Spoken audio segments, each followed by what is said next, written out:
Ассалаумағалейкум, құрметті достар. Бүгінгі біліп жүріңіз айдарының қонағы Атамұра мәдениет орталығының директоры Төлеубаева Нұрсұлу Еркебайқызы. Нұрсұлу Еркебайқызы, қош келдіңіз студиямызға. Енді біздің өзіміз студиямыздың бағдарламамыздың дәстүрлі сұрағы, өзіңіздің туып өскен жеріңіз, еріңіз туралы айтып өтсеңіз. Менің туып өскен жерім бұл осы Павлодар облысының Тереңкөл ауданының Қызылтаң деген жері. Бір кішкентай ауыл болды Қызылтаң деген. Сол ауылда менің кіндік қаным тамған жер, балалық шағымның өткен жері. Сол жерде ер жетіп. Ол қай облыс ауданға жатады? Тереңкөл ауданына жатады. Тереңкөл ауданы. Бұрын Качирский район болатын, қазір Тереңкөл ауданы деп аталды ғой. Тамаша, сол жерде сол ауданға қарайды. Я менің Қызылтаң деген жаныма жақын ауылым, ыстық ауылым. Тамаша. Енді сол мектепті бітіргеннен кейін қай оқу орнына түсіп білім алдыңыз?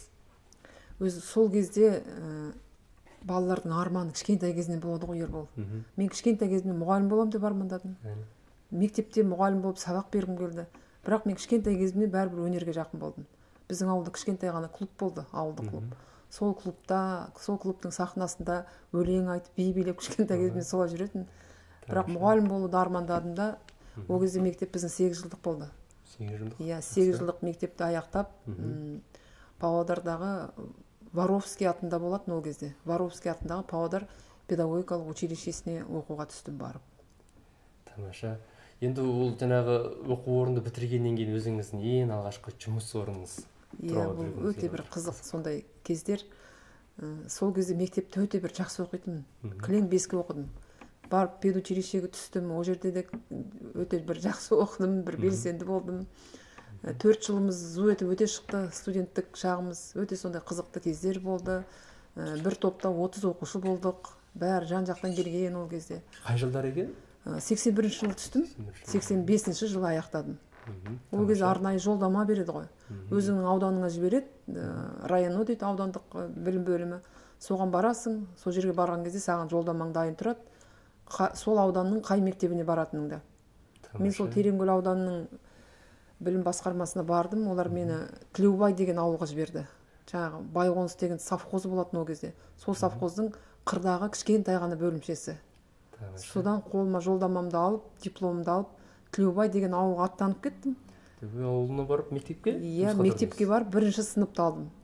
Сонда мен 1-ші сыныпты орысша сыныпты алдым ғой. Сол орысша сыныпқа сабақ бердім. Содан шыңдала бастадық енді.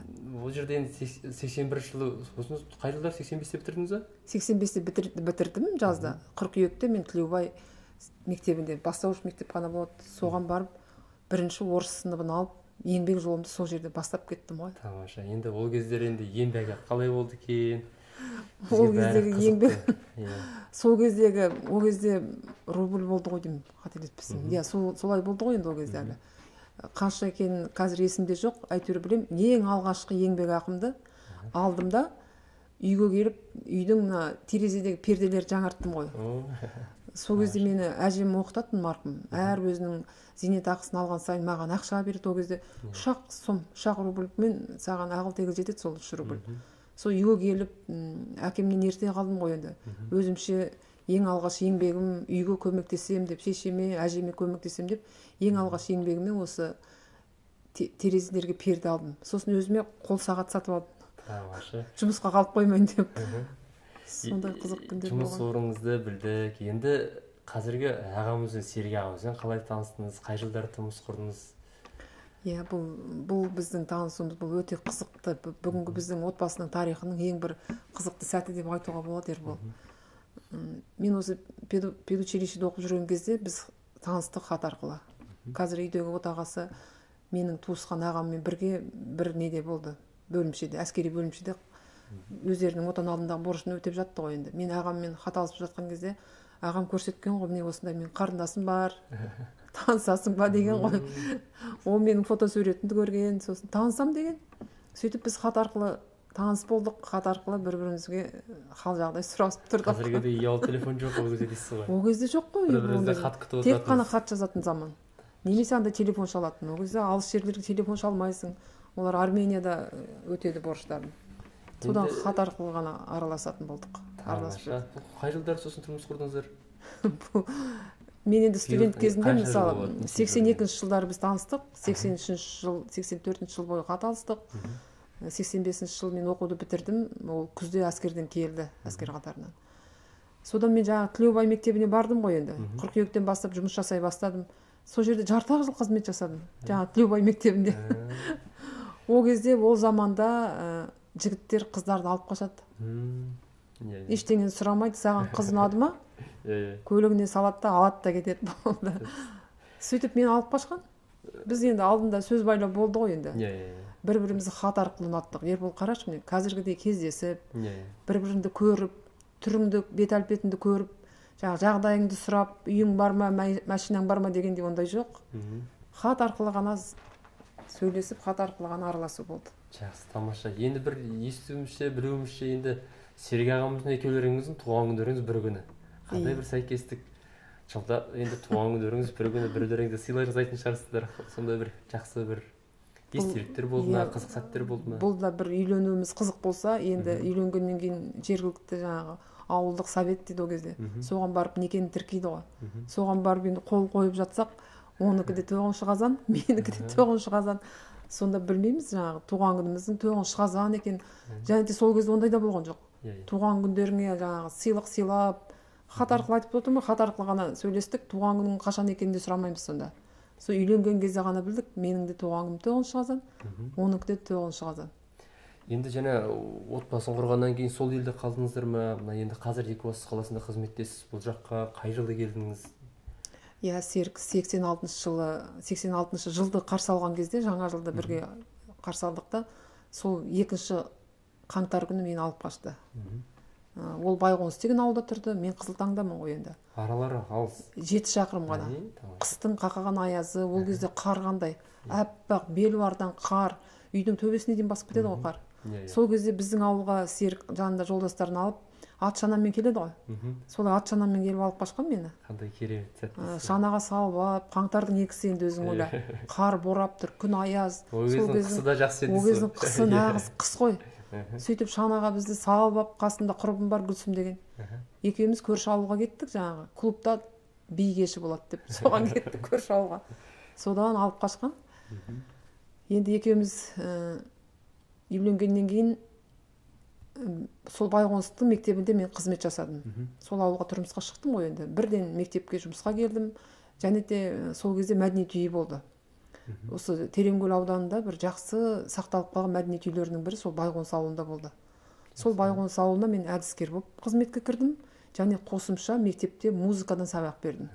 Ол кезде сабақ беру де оңай өзі. Балаларға әнді үйретесің.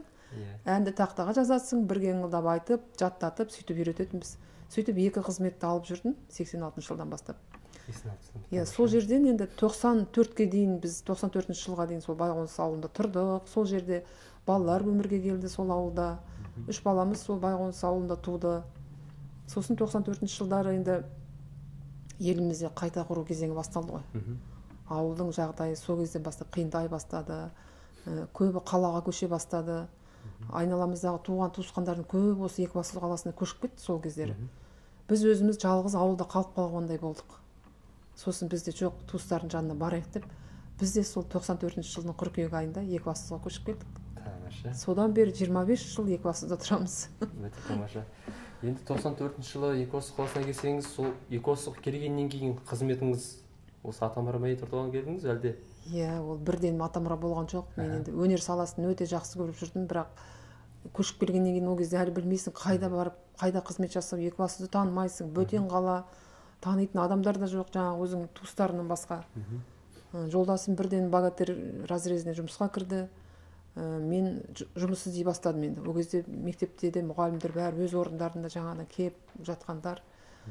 Содан мен 26-шы мектепке барып, сол жерде уақытша ғана бір аз ғана уақыт жұмыс жасадым біреудің орнында. Содан кейін осы жерде жеке меншік мектеп болды. Жаңағы игра деп аталады өзі сол кезде. Сол мектепте мен жеке меншік мектепке жұмысқа қабылдандым. Қазақ тілінен бастауыш сыныптың орыс сыныптарына сабақ бердім. Содан басталды. Сөйтіп сол жерде жүрген кезде мен Атамұра туралы естідім ғой. Осындай Атамұра деген орталық бар екен деп сол орталықты естіп жүрдім де, содан күндердің күнде осы орталыққа менің жақсы бір танысым мектептен келген мұғалім осы жерге директор болып келді, Белесарова Ақтарма Мұхтаровна деп. Тамаша. Мен сол кісінің алдына келіп, Атамұраға келіп осылай жұмысқа келісемін деген. Ол кісі мені бірден жұмысқа қабылдайтын болды.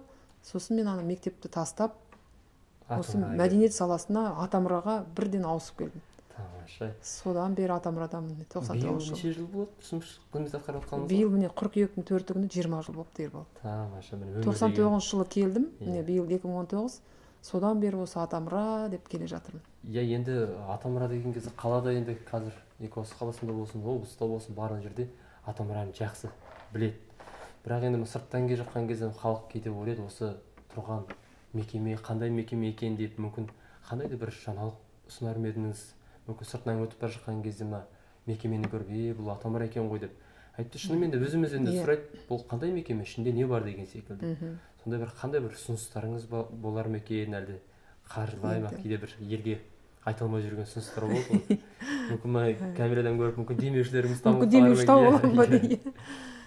Иә, бұл Атамұра деген бұл жалпы осы Екібастұздағы киелі қара шаңырақ деп айтамын мен. Өзім үшін бұл өте қымбат, өте ыстық шаңырақ. Барлық осы жердегі өзімнің жастығым, осы жердегі жаңағы өсуім, әрі қарай үйренуім, өзімнің рухани байлығым бәрі осы жерде шыңдалдым деп айта аламын мен, Ербол. Осы жерде көп өнер азаматтары менің алдымнан өтті. Көп өнер азаматтары осы Атамұрадан келіп қанаттанды осы жерден. Осы жерден үлкен сахналарға шықты. Бүгінгі күні солардың бәрі Атамұра десе ойлары бөлек, оларға сондай үлкен құрметпен қарайды бәрі. Енді бұл мекеме өзі ескі ғимаратта орналасқан бүгінгі күні. Бірақ соған қарамастан енді соның халыққа танытуға, елдің алдында осы Атамұраның мәртебесін түсірмеуге сондай тырысып жұмыс жасап келе жатырмыз, оны өзің де білесің. Міне 2017 жылы Атамұраның ғимараты күрделі жөндеуден өтті ғой. Күрделі жөндеуден өткеннен кейін бұл бірден қаланың жаңағы көрікті орындарының біріне айналды деп айтуға болады. Көрікті ғимараттардың бірі бүгінгі күні. Қарап тұрсаңыз, қазір Екібастұзда осындай ғимарат жоқ, сырты сондай, осындай безендірілген. Сырты ғана болып тұр, иә. Енді бүгінгі күні оны рас шын айтасың, кейбіреулер Атамұра қайда деп іздеп жүреді. Енді бізді табу негізі қиын емес. Біздің әлеуметтік желілерде өзіміздің жеке парақшаларымыз бар, қала жұртшылығы да таниды. Бірақ енді осы Атамұраның сыртқы қасбетіне Атамұра деген жазу менің ойымда жүр. Соны міне әлі іске асыра алмай жүрмін. Біріншіден бұл қаражат қой. Қала бюджеті үнемі ақшаны бермейді саған, өзің де ізденуің керек деген сияқты. Сондықтан Атамұра бүгінгі менің орындалмай жүрген жаңағы бір жоспарым, Атамұраның сыртында күні түні жанып тұратын Атамұра деген жаңағы латын қарпімен жазылған, жан-жағы оюланған сондай бір жазу бір жоспарда тұр. Ол енді жазылар деп ойлаймын енді бір. Өте тамаша. Жоспарыңыз іске ассын. Енді шынымен де мына кезінде Атамұра құрылғаннан кейін осы жерде қандай басшылар қызмет жасады, соны әрине бір әркімнің істеген жақсылығын айта өту керек қой. Сондықтан да бір айта өтсеңіз, біз кейбіреуін білеміз, кейбіреуін білмейміз. Сондықтан да бұл жерде бір басшылық жасаған кім басшылық жасады? Ербол бұл жерде ең алғаш басшылық жасаған осы 93 жылы құрылды ғой Атамұра. Нағыз жаңағы тәуелсіздікті енді алған кезіміз, иә? Орыстануға жақындап кетті қазақ елі. Қазақ мектептері жабылу керек деді. Сол кезде біздің Екібастұздың зиялы қауымы, оның ең алғашқысы жаңағы Түсіпхан Қасымжанов. Сол кісі ол кезде богатырь кенішінде қызмет жасаған, кәдімгі үлкен қызметте болған, басшының орынбасары болған. Сол кісі осыны орталықты ашу керек деген өзінің ұсынысын тастаған, қаланың зиялы қауымы жиналған. Солардың бәрі богатырь разрезі сол кезде демеуші болып осы орталық ашылған екен. Осы ескі ғимарат болса да, осы ескі ғимаратты Атамұра ұлттық мәдениет орталығы деп 93 жылы ашқан осыны. Сол кезде ғимараттың ашылған жаңағы салтанатты өткен шарасының бізде бүгінгі күні сақталған несі бар, жаңағы бейне таспа бар бізде. Оны мына Павлодардағы Жұмасейіт Бижанұлы бізге табыстаған. Ол кісі сол кезде ертеде телеарнада, радиода қызмет жасаған ғой. Сол кезде облыстан келіп осыны түсірілім жасаған екен. соны 20 жыл өткеннен кейін сол кісі бізге соны сый ретінде әкеп табыстады ғой, сіздерде болсын деп. Бұл үлкен құжат, бүгінгі Атамұраның қорындағы Атамұраның тарихы сол. Сол кезде Түсіпхан Қасымжанов ағамыз осыны әуел бастан ашқан осы. Ашқаннан кім қабылдап болды сонда, кім басшылық қызмет жасады? Ол кісі 2 жылдан аса қызмет жасады, 3 жылға дейін қызмет жасады, денсаулығына байланысты орнынан кетіп, зейнеткерлік жасқа келген кісі болды ол кезде және де. Содан кейін Жүрсін Бәтенұлына табыстады. Жүрсін Бәтенұлы сол жылдары, 96 жылдары Жүрсін Бәтенұлы осы жерде директор қызметін атқарып, Жүрсін Бәтенұлының тұсында да айта кету керек, өте көп жақсы жұмыстар жасалды. Ең бастысы бұл жерде айтыс өнері. Екібастұздағы алғашқы Наурыз мерекелері сол Жүрсін ағаның тұсында жасалған бәрі. Сол бүгінгі күні сол Жүрсін ағаның салып кеткен сара жолы айтысты біз сол жолдан шықпай, әлі соны жалғастырып келе жатырмыз. Бүгінгі күні біз республикалық деңгейде айтыс өткізетін дәрежеге жеттік. Біздің қалада биыл 4-ші жылмен қатар республикалық деңгейде ақындар айтыс өтіп келе жатыр.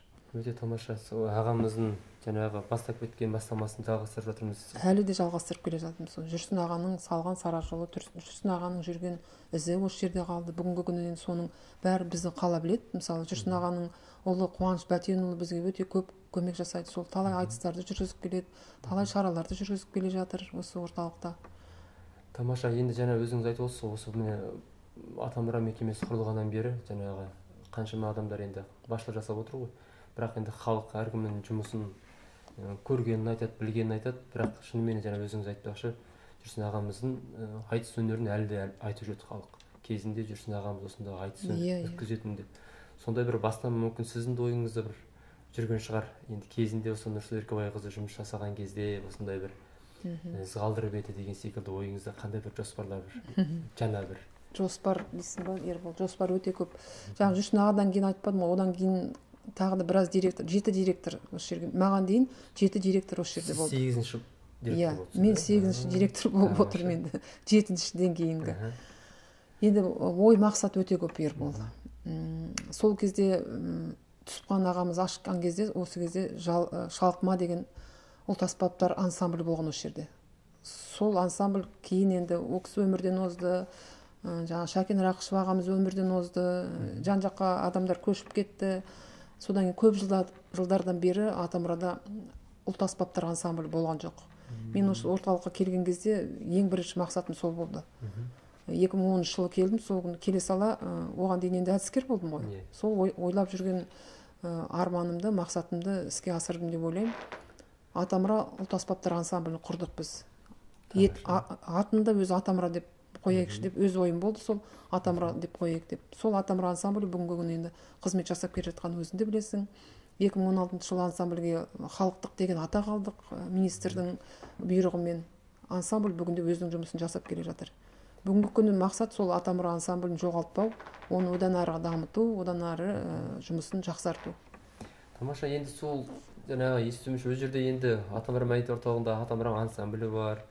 Одан әрі жаңағы мұрагер ұлт аспаптар. Мұрагер ұлт аспаптар ансамблі бар. Оларда мұрагер деп 18-ші жылы халықтық деген атақ алды. Мұрагердің өте көп атқарған жұмысы. Қаланың алдында болсын, облыстың алдында болсын, мұрагердің сахнада көрсетіп жүрген өнеріне біздің қаланың көрермені болсын, облыстың көрермені болсын тәнті. Сондықтан олардың сол алған атағы өзі лайықты атақ алды деп есептеймін.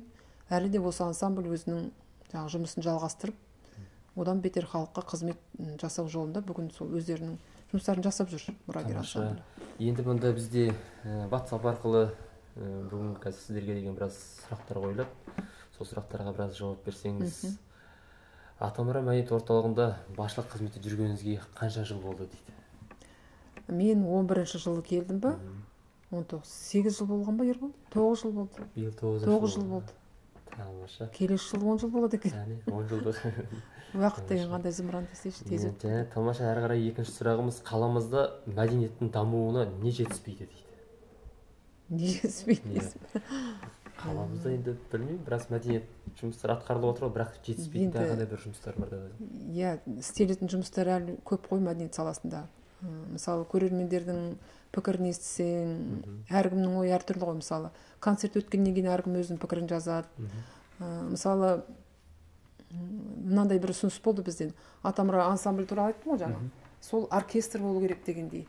Енді ол оркестр көбейту керек. Ол үшін біздің ансамбльде мысалы бәрі кәсіпқой нелер, музыканттар. Ол үшін филармония керек қой енді. Ол үшін қалада филармония болу керек. Филармония болса, ол жерде міндетті түрде жаңағы кәсіби музыканттар сол филармонияда отырады. Бәрі жеке-жеке еңбек ақысы болады олардың. Сондай болу керек филармония. Өте тамаша. Енді әрине жаңағы ансамбльдің құрамы көбеюіне тілектеспіз. Бірақ ары қарай тағы бір сұрағымыз. Биыл Атамұра мәдениет орталығында облыс бойынша үздік мәдениет мекемесі атағын жеңіп алғаныңызды білеміз. Басқа мекемелерде солай жеңіп алу үшін қандай бағдар бересіз дейді? Басқа осы қаладағы мәдениет мекемелері ме? Солай болып отыр. Енді біз осы Атамұраның қызметкерлері, оның ішінде әуелі өзім, одан кейін өзімнің қызметкерлерім, Екібастұз өңіріндегі барлық ауылдық клубтар біздің мекемеге бағынышты ғой енді. Солардың бәрі Ербол өз жұмыстарын бар жанын салып істейді. Өзі айтады ғой, балық басынан шіреді деп. Мен қалай жұмыс істесем, қалғандар да солай жұмыс жасайтын шығар. Біз бар жанымызды салып, бар жұмысымызды көрсетуге тырысамыз. Дұрыс. Енді және өз еңбегің адал болуың керек. Ол өзің мамандығыңды, өзің істеп жатқан жұмысыңды сүюің керек бар жан тәніңмен. Таңертең жұмысқа барғанда да соған үлкен қуанышпен барсаң, өзің жұмысқа деген сүйіспеншілік болса, сол кезде сонда жетістік болады деп ойлаймын, Ербол. Тамаша. Енді бұл Атамұра мәдениет орталығын бірі білет қалалық шараларға жауапты ма, әлде жаңағы осы мекемеге енді көбінесе ауыл клубтары? Біздің негізгі бағытымыз ауыл аймақтың мәдениетін дамыту, ауыл клубтарымен жұмыс жасау ғой біздің негізгі бағытымыз. Одан кейін жаңа қазақ халқының ұмыт болған салт дәстүрін, әдет ғұрыптарын дамыту бағытында жұмыстар жасау. Бұл Атамұра мәдениет орталығында қанша ауылдық клуб қарайды сонда? Бізге 16 ауылдық клуб қарайды. Екібастұз өңірінің 16 ауылдық клубы біздің мекемеге қарайды. Біз солардың бәрінің әрі қарай дамуына бағыт-бағдар береміз. Келесі бір сұрағымыз, биыл Мәдениет министрлігінің алғыс хат қаламыздағы құрмет тақтасына есіміңіз жазылды. Сондай-ақ Екібастұз қаласы сіңірген еңбегіңіз үшін төсбелгісімен марапатталдыңыз. Осындай үлкен жетістіктерге жетудің жолын қазіргі жастарға айта кетсеңіз. Жолын жаңа айтқандай болдым ғой, соны тағы да қайталайын. Өзіңнің ісіңе деген адалдық, өзіңнің мамандығыңды сүю, өз жұмысыңа жаңағы таңертең қуана келу. Сол кезде сен сол жұмыстарыңның бәрін үлкен сүйіспеншілікпен атқарсаң, сол кезде жетістіктерің сондай болады деп ойлаймын, Ербол. Тамаша. Өте әрине қуаныштымыз. Және де жаңадан әнші, жүргізуші, жалпы іс-шара форматтарын ауыстыру ойыңызда бар ма дейді? Бар. Айтып бөлісе кетсеңіз. Жыл сайын енді заманауи тұрғыда бізден көп талаптар сұралады. Жылда өзі уақыттың ағымымен жаңа өзгерістер ене береді ғой. Содан қалып қоймай, уақыт талабымен бірге жүруге тырысуымыз керек. Мәдени шаралардың форматтарын дұрыс айтасың, өзгертуіміз керек. Оны үнемі осының іздену үстіндеміз ғой, Ербол. Үнемі іздену үстіндеміз, шараларды бір сарынды қылмай, түрлендіріп өткізіп, форматтарын өзгертіп, келетін жұртшылықтың жаңа қызығушылығын арттырып, мысалы көрермендер бүгін келсе, келесі жолы тағы да мына шара өте қызықты болды, келесі жылы одан да қызықты болатын шығар деп, сондай түрлі қызықты кезеңдерді енгізу керек. Соның біз қазір іздену үстіндеміз. Бізге қазір жоба бар, ауыл клубы 4.0 деген. Оның ішінде бәрібір жаңа форматта сондай креативті шаралар өту керек. Тамаша. Соның жұмысының үстіндеміз қазір, ізденіс үстіндеміз қазір. Енді биыл жастар жылында қандай бір жаңалықтар енгізуге болады деп ойлайсыз өзіңіздің ойыңыздан? Әр жылы бізде енді жаңағы жолдамалар болып отыр. Биыл енді жастар жылы деп, биыл жастар жылына қойды ғой. Енді жыл қорытындысы ретінде биыл жастар жылын қалай бір қорытынды ретінде, бір естелік ретінде ме, әлде бір қызықты сәт, қызықты бір бағдарлама ретінде өткізуге ме, қандай бір ойыңыз? Ол біздің өзіміздің жоспарымызда бар. Мысалы біз жылда ауыл аймақпен өткізетін ауыл өнер бесігі деген фестиваліміз бар. Биыл біз ол фестивальға тек қана жастарды қатыстырдық. 14 жастан 29 жасқа дейінгі жастар сол фестивальға қатысты. Және де Атамұра орталығы өзі жыл бойы жүргізіп жатқан шаралардың мониторингін жасап отырады. Қай ауылда қаншама жаңағы шаралар өтті, оған жастар қатысты ма, кімдер қатысты. Сол мониторинг бойынша біз жылдың қорытындысын шығарамыз. Биылғы жылдың қорытындысы енді ол да бір ерекше болады деп есептеймін. Ол енді бізде жылда желтоқсан айының 20-сы мен 25-інің ортасында шығарылады, осының аралығында. Ол енді бүгінгі күні мүмкін құпия деп айтуға болады шығар. Әйтпесе алдын ала айтып қойсаң, ол қызықсыз болады ғой. Иә, тосын сый бола ма, өзіміздің осы мәдениет саласында қызмет жасайтын, нақты осы Атамұрада 40-қа жуық нағыз жаңа мәдениет қызметкерлері бар. Осы тек қана мәдени шараларды өткізумен, ұйымдастырумен айналысатын. Барлық шараны жүргізетін де солар, сахнаға шығаратын солар. Соның мониторингі қазір жүріп жатыр. Енді жылдың қорытындысын желтоқсан айында естисіздер. Жастар жылының қорытындысы қалай жасалатынын. Жақсы, енді Нұрсұлу Еркебайқызы, сізге көптен көп рахмет. Осындай қысқаша өзіміздің жаңағы сізді халық біліп жүрсін деп, бағдарламамыздың атын біліп жүріңіз деп қойған себебіміз сол. Сондықтан да халыққа жақын болсын, халық біліп жүрсін, сіздің кім екеніңізді, қандай қызмет атқарып жүргеніңізді деп. Енді сізге көптен көп рахмет. Қонақ ретінде келгеніңізге тек жақсы жетістіктер тілейміз. Жақсы, өзіңізге көптен көп рахмет.